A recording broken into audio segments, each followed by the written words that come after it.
created bridge building technology and ship building technology. So if you look at the bottom of a suspension bridge, like the Clifton suspension bridge for example, at the bottom there's a crisscross iron girder design, which is what gives it its strength to support itself. And Brunel basically did that at the bottom of this ship as well. I thought, why can't I do that at the bottom of a massive metal ship, make it really long and strong? That's exactly what he did. And really, everyone was taken away by that, and he really changed the way that we look at building ships forever.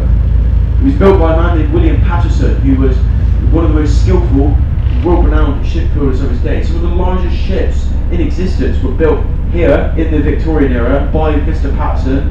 They were designed by Brunel. Patterson's and Sons shipbuilders, really leading the sort of advancement of shipbuilding technology, and really sort of popularised big metal ships. It all happened right here, where this ship sits now. The SS Demerara was the second largest ship in the world as well, built just after this one. So the largest ships in the world being built here in the Victorian era.